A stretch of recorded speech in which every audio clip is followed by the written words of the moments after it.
NCB times ಮೀಡಿಯಾಗೆ ಸ್ವಾಗತ. ಮೈಸೂರು ಅರಮನೆ ಬಳಿಯಲ್ಲಿ ಹೀಲಿಯಂ ಗ್ಯಾಸ್ ಸಿಲಿಂಡರ್ ಸ್ಫೋಟ ಪ್ರಕರಣ.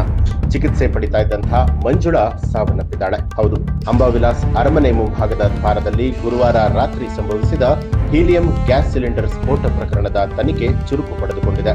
10 ಹಲವು ಆಯಾಮಗಳಲ್ಲಿ ಪೊಲೀಸರು ತನಿಖೆಯನ್ನ ನಡೆಸ್ತಾ ಇದ್ದು, ಇದಕ್ಕೆ ಎನ್ಐಎ ತಂಡ ಕೂಡ ಇದೀಗ ಎಂಟ್ರಿ ಕೊಟ್ಟಿದೆ. ಈ ನಡುವೆ ಸ್ಫೋಟದಲ್ಲಿ ಗಾಯಗೊಂಡು ಚಿಕಿತ್ಸೆ ಪಡಿತಾ ಇದ್ದಂತಹ ಮಂಜುಳಾ ಸಾವನ್ನಪ್ಪಿದ್ದಾರೆ. ಸ್ಫೋಟದ ವೇಳೆಯಲ್ಲಿ ಗಂಭೀರವಾಗಿ ಗಾಯಗೊಂಡಿದ್ದ ಮಂಜುಳಾ ಕೆಆರ್ ಆಸ್ಪತ್ರೆಯಲ್ಲಿ ಚಿಕಿತ್ಸೆಯನ್ನ ಪಡಿತಾ ಇದ್ರು. ಚಿಕಿತ್ಸೆ ಫಲಕಾರಿಯಾಗದೆ ಅವರು ಸಾವನ್ನಪ್ಪಿದ್ದಾರೆ. ಇದರೊಂದಿಗೆ ಮೃತರ ಸಂಖ್ಯೆ ಕೂಡ ಹೆಚ್ಚಾಗಿರುವಂತದ್ದು. ಇನ್ನು ಮತ್ತೋರ್ವ ಗಾಯಾಳು ಲಕ್ಷ್ಮಿ ಪರಿಸ್ಥಿತಿ ಕೂಡ ಗಂಭೀರವಾಗಿದ್ದು, ಆಕೆ ಉಳಿಯೋದು ಕಷ್ಟ ಅಂತ ಹೇಳಿ ವೈದ್ಯರು ಹೇಳ್ತಿದ್ದಾರೆ.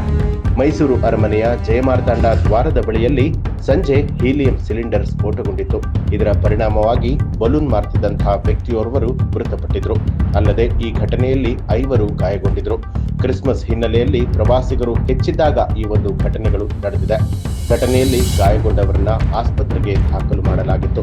ಸ್ಫೋಟದ ಸದ್ದು 1 ಕಿಲೋಮೀಟರ್ ವ್ಯಾಪ್ತಿಯವರೆಗೂ ಕೂಡ ಕೇಳಿಸಿದ್ದು, ಅರಮನೆ ಸೇರಿದಂತೆ ಸುತ್ತಮುತ್ತಲಿನ ಜನರು ಬೆಚ್ಚಿಬಿದ್ದಿದ್ದಾರೆ. ಬೆಂಗಳೂರಿನ ಕಾಮಾಕ್ಷಿ ಪಾಳ್ಯದ ಲಕ್ಷ್ಮಿ, ನಂಜನಗೂಡಿನ ಮಂಜುಳಾ, ಕೋಲ್ಕತ್ತಾದ ಶಮೀನಾ ಶಬಿಲ್, ರಾಣಿಬೆನ್ನೂರಿನ ಕೊಟ್ರೇಶ್ ಗುಟ್ಟೆ ಹಾಗೂ ಮತ್ತೊಂದು ಮಗು ಕೂಡ ಗಾಯಗೊಂಡಿತ್ತು. ಉತ್ತರ ಪ್ರದೇಶದ ಕನ್ನೌಜ್ ಜಿಲ್ಲೆಯ ಶಕ್ಲನ್ ಪೂರ್ವ ಗ್ರಾಮದ ಸಲೀಂ ಮೃತ ವ್ಯಕ್ತಿಯಾಗಿದ್ದ. ಈತ 1 ತಿಂಗಳ ಹಿಂದೆ ಬಲೂನ್ ಮಾರೋದಕ್ಕೆ ಮೈಸೂರಿಗೆ ಬಂದಿದ್ದು, ಲಾಡ್ಜ್ನಲ್ಲಿ ವಾಸವಾಗಿದ್ದ ಅಂತ ತಿಳಿದು ಬಂದಿದೆ. ಮೈಸೂರಿನ ಅರಮನೆ ಮುಂಭಾಗ ಸ್ಫೋಟ ಪ್ರಕರಣಕ್ಕೆ ಸಂಬಂಧಪಟ್ಟ ಹಾಗೆ ಹೀಲಿಯಂ ಗ್ಯಾಸ್ ಸಿಲಿಂಡರ್ ಸ್ಫೋಟದ ಹಿಂದೆ ಹಲವಾರು ಅನುಮಾನಗಳು ಮೂಡ್ತಾ ಇದೆ. ಬಲೂನ್ ಮಾರಾಟಗಾರನ ಮೇಲೆ ನಾನಾ ರೀತಿಯಾದಂತಹ ಅನುಮಾನಗಳು ಶುರುವಾಗಿದೆ. 1 ತಿಂಗಳ ಹಿಂದೆಯಷ್ಟೇ ಮೈಸೂರಿಗೆ ಬಂದಿದ್ದಂತಹ ಸಲೀಂ ಸ್ಫೋಟಗೊಂಡ ದಿನ ಮೊದಲ ಬಾರಿಗೆ ಅರಮನೆಯ ಮುಂದೆ ಬಲೂನ್ ಮಾರಾಟ ಮಾಡೋದಕ್ಕೆ ಬಂದಿದ್ದ. ಸ್ಫೋಟಕ್ಕೆ ಅರ್ಧ ಗಂಟೆ ಮುಂಚೆಯಷ್ಟೇ ಅರಮನೆ ಬಳಿ ನಿಂತಿದ್ದ ಜಯಮಾರ್ತಾಂಡ ಗೇಟ್ ಬಳಿಯಲ್ಲಿ ಕೆಲವೇ ಕ್ಷಣದಲ್ಲಿ ಸ್ಫೋಟ ಉಂಟಾಗಿದೆ.